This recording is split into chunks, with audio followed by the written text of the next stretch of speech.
तो एक और बड़ी खबर इस वक्त आपको बता रहे हैं, क्योंकि लगातार जुगत यही है कि कैसे बैठकों के जरिए समीकरण साध ली जाए। शिमला में बीजेपी विधायक दल की जो बैठक है वो आज हुई है और इसमें आगे की रणनीति बनाती बीजेपी नजर आ रही है। वो बीजेपी जो आश्वस्त नजर आ रही है, वो बीजेपी जो कह रही है कि कांग्रेस के जो विधायक हैं उनमें खासी नाराजगी है।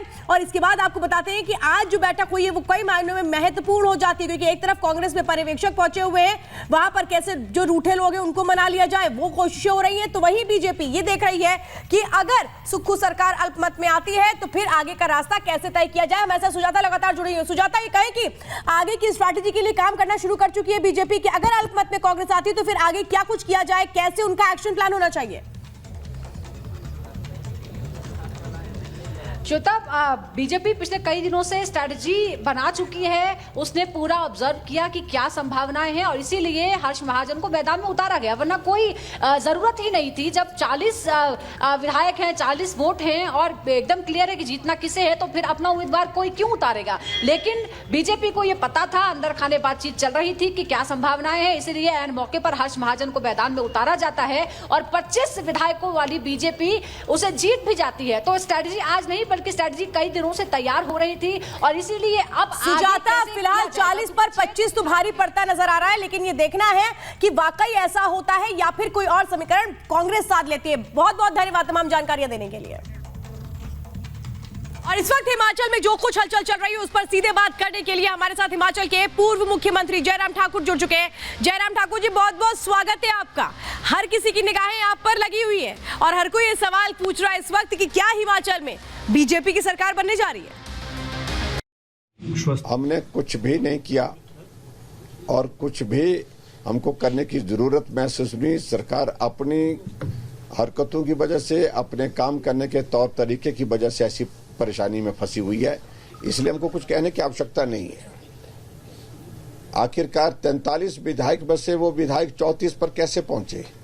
और भारतीय जनता पार्टी के 25 विधायक थे, लेकिन राज्यसभा में हमको 34 वोट पड़े हैं। तो इसका प्रश्न तो उनको, इस प्रश्न का उत्तर तो उनके पास से पूछना। जयराम ठाकुर जी, मैं एक बात पूछना चाहती हूँ। एक तरफ सुक्खू ये कह रहे हैं कि भाई मैंने इस्तीफा नहीं दिया है, आखिरी वक्त तक मैं लड़ता रहूंगा, फिर ये अल्पमत वाली बातें आप लोग कैसे कह रहे हैं? देखिए, हम राजभवन में गए, लेकिन हमारा डेलीगेशन गया था। वो डेलीगेशन में महत्वपूर्ण विषयों पर हमने बात करनी थी। विधानसभा के अंदर जो विधानसभा अध्यक्ष का जो रवैया रहा पिछले 2-3 दिनों में, वो आश्चर्यजनक है। आप कल्पना करिए, जब बजट के सत्र में जब फाइनेंशियल बिल पर डिस्कशन हो रहा है और उस पर वोटिंग हो रही है, वो वोटिंग वॉइस वोट के अलावा जब हमने डिवीजन मांगा तो डिवीजन नहीं दिया गया, हाउस एडजर्न कर दिया। ये कभी होता नहीं है, जब मांगा जाता है डिवीजन दिया जाता है। ये विपक्ष का अधिकार है और उनको मालूम था कि अगर डिवीजन दे दिया तो यहां पर सरकार नहीं बच पाएगी। और आज तो कामयाब हो गए सरकार बचाने के लिए कुछ दिन के लिए, लेकिन बहुत लंबा दौर नहीं होगा, इतना मैं कहना चाहता हूं। अच्छा जयराम ठाकुर जी, एक बात और भी अहम है, क्योंकि आज आपने राज्यपाल से भी मुलाकात की है, उसके पीछे की क्या वजह है? मैं आश्वस्त इस बात के लिए हूं कि कांग्रेस की सरकार हिमाचल प्रदेश में बहुत लंबी नहीं चलेगी, कुछ दिनों के लिए। जयराम ठाकुर जी, आपके चेहरे की मुस्कुराहट बता रही है कि आप बहुत आश्वस्त हैं और आप कह रहे हैं कि कांग्रेस की जो सरकार है वो लंबे समय तक नहीं चलने वाली है। चलिए देखते हैं आगे हिमाचल की राजनीति किस तरफ जाती है। फिलहाल हमारे साथ जुड़ने के लिए बहुत बहुत धन्यवाद। तो देखिए, पहाड़ आमतौर पर शांत रहता है। कहा जाता है कि जो पहाड़ की राजनीति है वो बड़ी ही आसान राजनीति है, लेकिन कैसे अब वो आसान नहीं रही है। जो हिमाचल की राजनीति में कभी नहीं हुआ वो अब देखने को मिल रहा है और इसीलिए बहुत अहम सवाल है कि आखिर किस ओर जाएगा हिमाचल लोकसभा चुनावों से पहले। देखिए रिपोर्ट।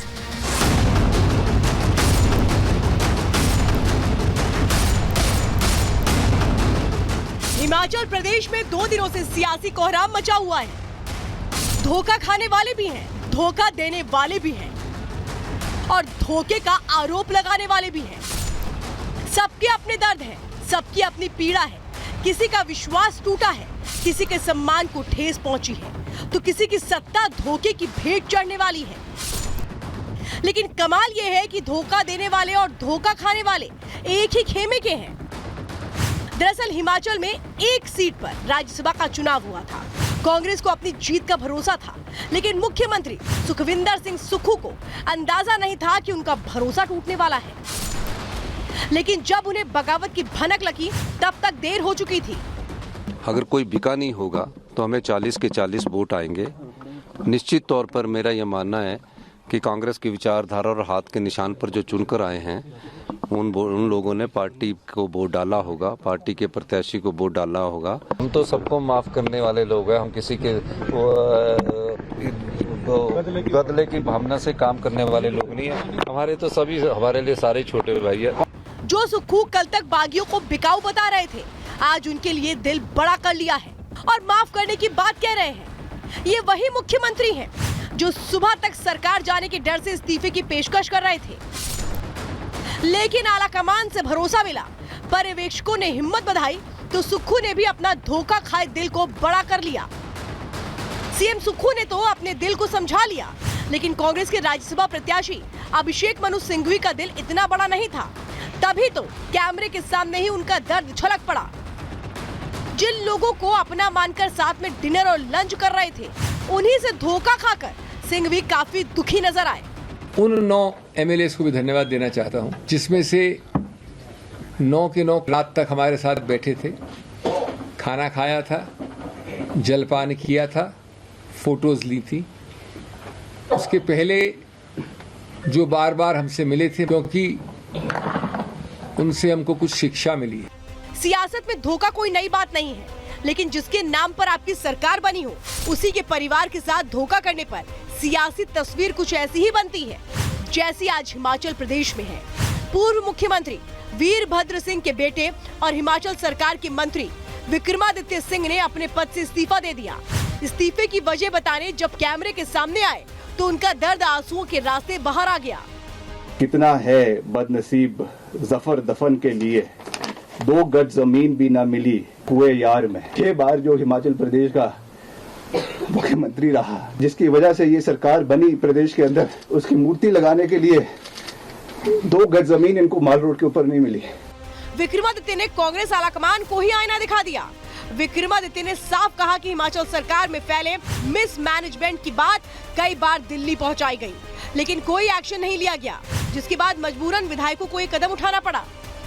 निश्चित तौर से राजनीतिक रूप से नहीं, मगर भावनात्मक रूप से मैं बहुत आहत हूँ कि इस तरीके की चीज किस चीज क्यों हुई, किस कारण से हुई, मैं नहीं जानता हूँ। और पार्टी हाईकमांड को इसके बारे में कहने के बावजूद भी ये चीजें नहीं हो पाई, ये दुर्भाग्यपूर्ण है। हिमाचल कांग्रेस का एक धड़ा पूरी तरह से बागी हो गया है, जिसका फायदा उठाने के लिए बीजेपी हर मुमकिन कोशिश कर रही है। विक्रमादित्य के खुलकर सामने आने के बाद सुक्खू सरकार की विफलता भी सामने आ गई। ऐसे में बीजेपी कांग्रेस पर हमलावर है। वो संतोष इतना ज्यादा है नेतृत्व के प्रति, पार्टी की नीतियों के प्रति। पार्टी में कहीं संगठित पार्टी नहीं है और पार्टी का अपने जो हाईकमान है उससे कोई संवाद नहीं है। इसके चलते लोगों में निराशा है और उसी का नतीजा है कि आज एक एक करके मंत्री इस्तीफा दे रहे हैं, विधायक पार्टी से अलग हो रहे हैं। कांग्रेस में असंतुष्ट नेताओं की तादाद बढ़ती जा रही है। कांग्रेस के कई दिग्गज पहले ही पार्टी छोड़कर बीजेपी में शामिल हो चुके हैं। वहीं कांग्रेस की सरकार कुछ ही राज्यों में बची है। ऐसे में आलाकमान इस सियासी संकट को चर्चा से निपटाना चाहता है। यही वजह है कि पर्यवेक्षक बनकर डीके शिव कुमार और भूपेंद्र हुड्डा हिमाचल पहुंच चुके हैं। चर्चाओं का दौर जारी है। कोशिश है मतभेद दूर हो और सरकार बच जाए, लेकिन देखना यह होगा कि डीके शिव कुमार और भूपेंद्र हुड्डा प्रतिभा सिंह और विक्रमादित्य सिंह को क्या ऑफर देते हैं। पर्यवेक्षकों के सामने ये चैलेंज भी रहेगा कि अगर प्रतिभा मान जाए तो सुक्खू नाराज ना हो जाए। अब देखना यह होगा कि आखिर कौन सा फॉर्मूला लेकर ये पर्यवेक्षक शिमला पहुंचे हैं। Bureau report, Republic Bharat.